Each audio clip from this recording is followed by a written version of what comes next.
Hi everyone, hope you're all well. Thank you so much for joining me today.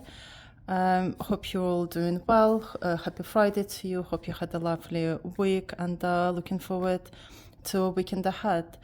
So for today's video, I'm going to be practicing to draw spheres. I have actually already practiced them a little bit yesterday. Just to give me an idea how it feels and everything before it, because when I started thinking about it, it just felt a little bit overwhelming to do it for the video straight away. So I wanted to practice it beforehand. And the idea that I got to practice drawing the spheres is actually from this book here, from Mark Kistler. So I'm gonna actually continue using this book as a guide to learn myself how to draw. Okay, and yeah, so the first lesson here we have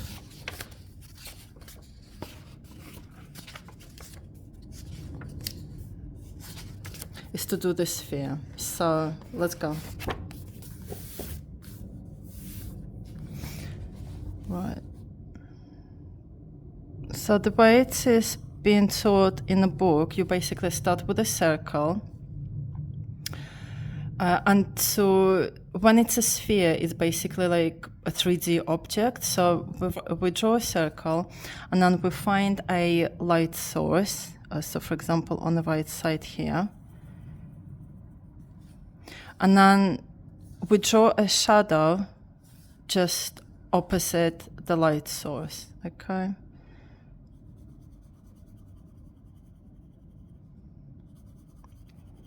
So when I was practicing it yesterday, the one thing that I wasn't really clear about is where to start the shadow, right? And how far up to go above the circle. But I'm just going to do whatever feels right for now.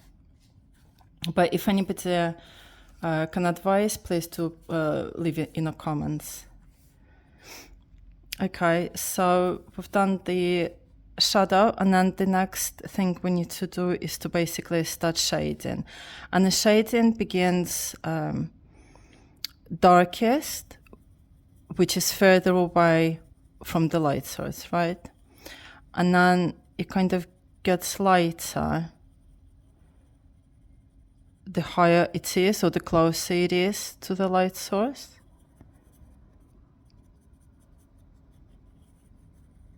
I've actually made some notes in my notebook here.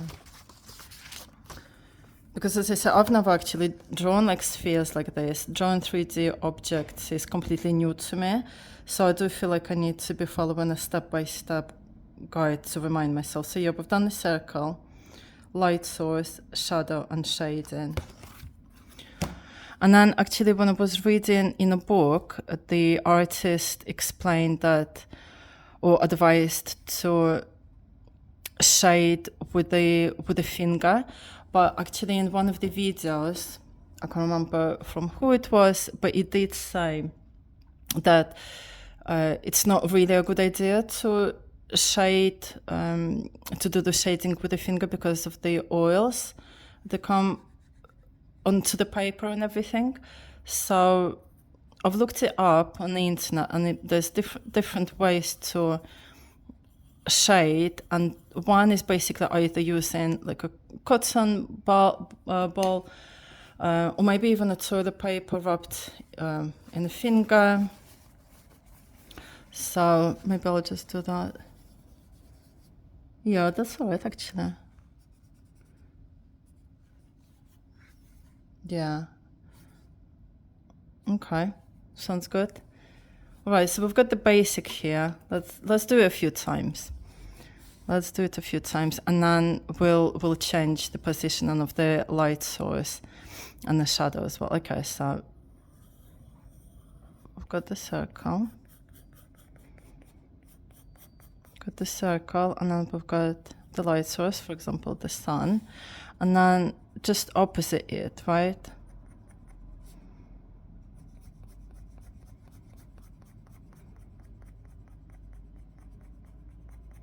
Just a little bit, isn't it? I guess that's why it's quite handy to draw real life item, real life object, because you physically can see where the shadow falls, and then you can try and basically copy it, right? Because at the moment I'm like, well, it's not very clear to me where to draw the shadow. All I know is just it's opposite it. Okay. And then shadings.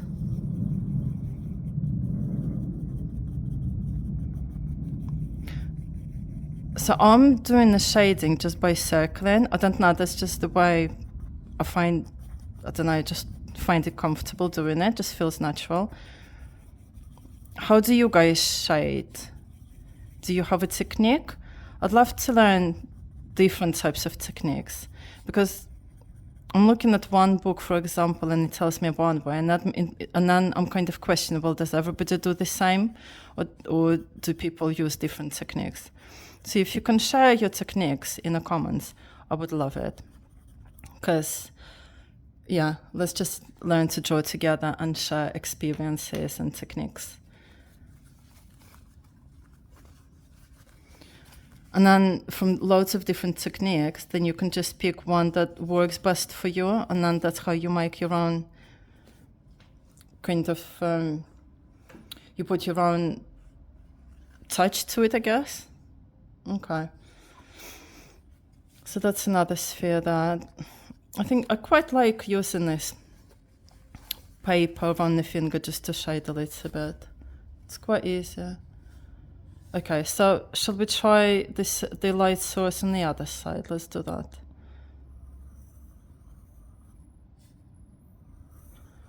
And it doesn't matter that the circle is like not completely round. It doesn't matter, I'm just practicing at the moment. Practicing mainly the shadow and the shading, and then the blending, that's it. So we've got circle, shadow, or light source here, shadow, shading, blending. Okay, so if we put the light source on this side here, and then it goes like that.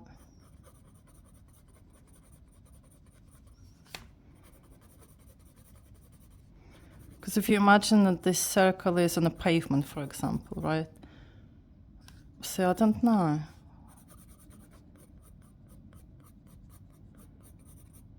I think that's one thing that I'm a little bit confused about. The shade, the shadow. I'm not really sure where to put it. And it wasn't very clear on the book, to be honest. Okay.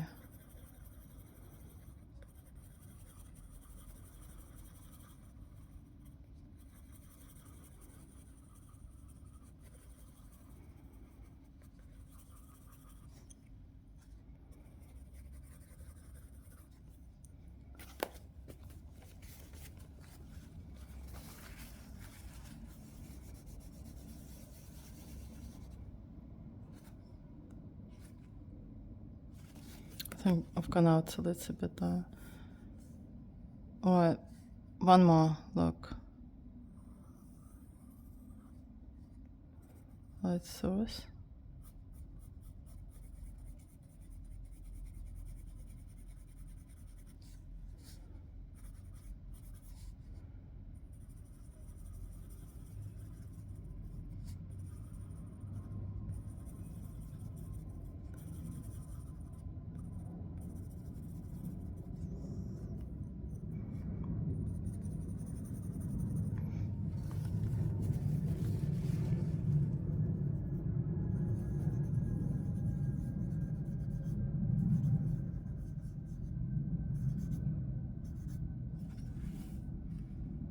I think that one is probably the best one. Interesting.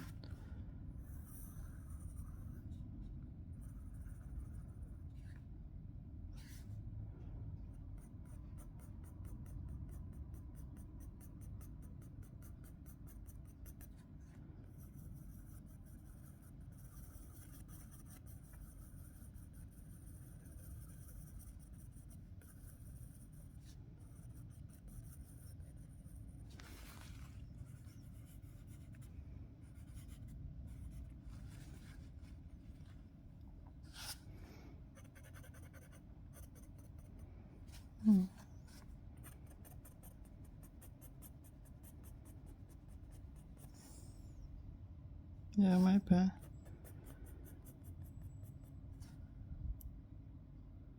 But it does look a bit like 3D, doesn't it? Right, a few more, look. Well, if we put light source here, is that gonna be there?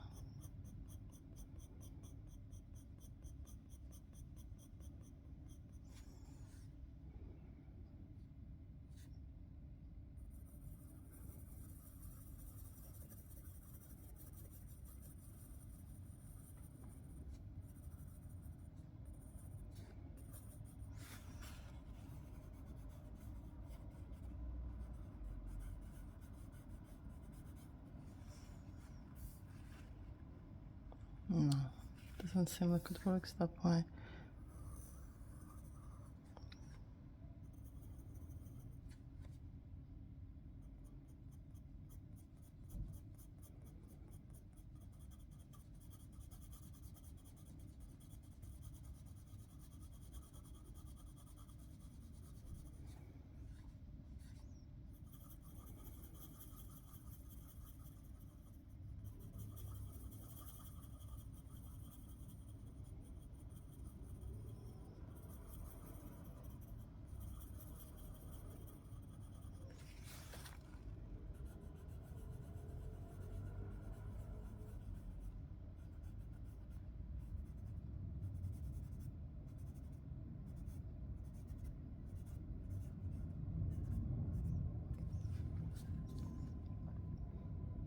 Yes, if we think of a hotspot there, it needs to be lighter there a notch.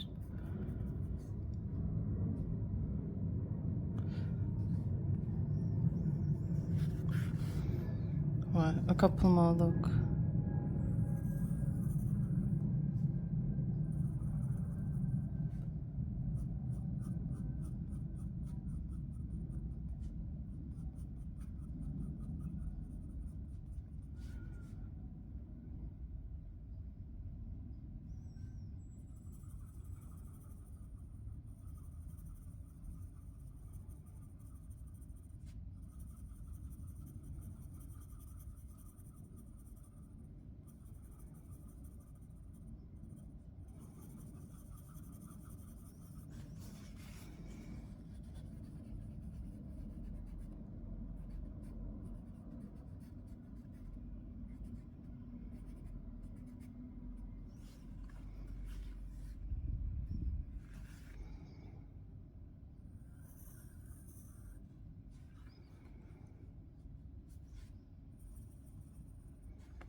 Right, last one, and then we'll just do a couple of the overlapping ones.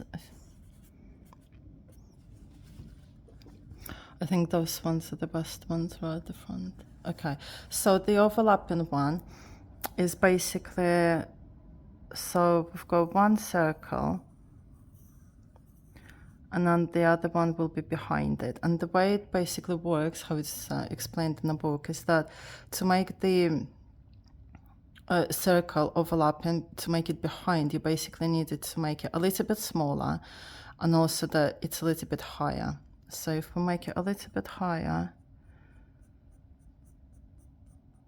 and a little bit smaller.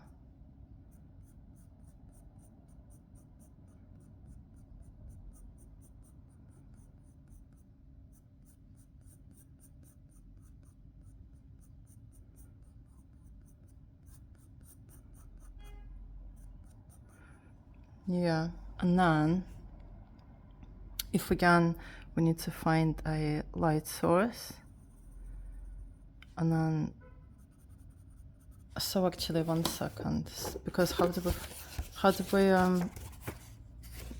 draw the shadow again?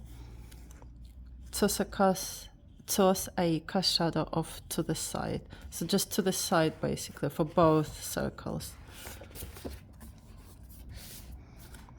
Right, so just us to the side, just a little bit,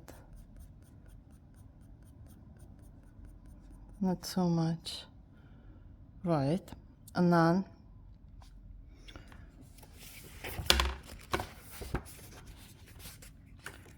so I keep having to go to the book. I just feel like I need guidance. And then it says that we need to draw like a little shadow line here to separate the objects.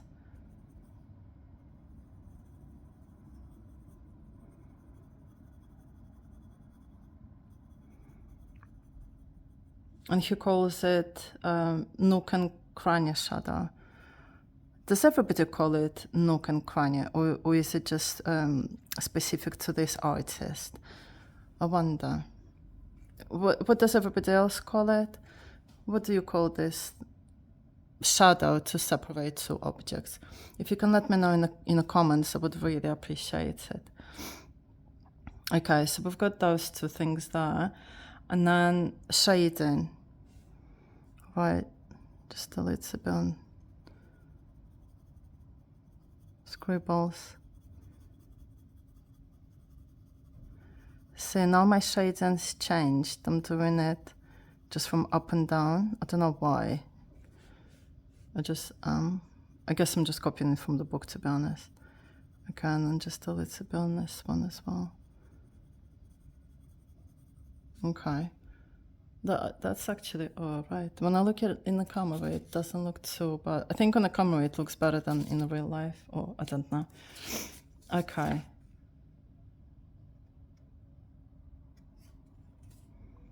And then just smudge it. But see what I'm noticing? When the drawing is quite small, it's quite difficult to make the smudges correctly. And I think at this point, I would actually go and use the, you know, those earbuds some people use, you know, the sticks. So you basically take the stick, you're supposed to rub the paper, toilet paper around it, or any tissue, and then smudge it like that. So maybe next time I'll try and use that. All right. I mean, that's not so bad. Okay, so let's draw one more overlapping spheres. Again, it doesn't matter that it's not completely round. And then, so, a little bit higher and a little bit smaller. Higher.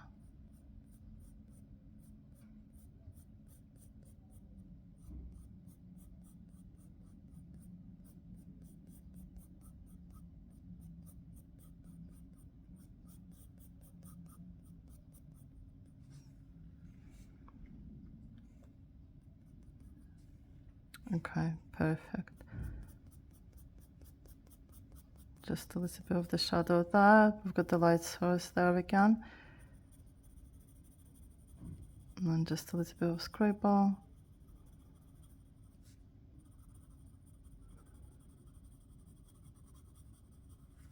And then just a little bit of a shadow here. To be honest, I think these ones are working out better than the other ones. Okay. But these are my spheres, guys. So one sphere, overlapping sphere. Yeah, let me know what you think. I think it was getting better. But yeah, cheers everybody. Thank you so much for joining me, and I'll see you in the next video. Bye bye.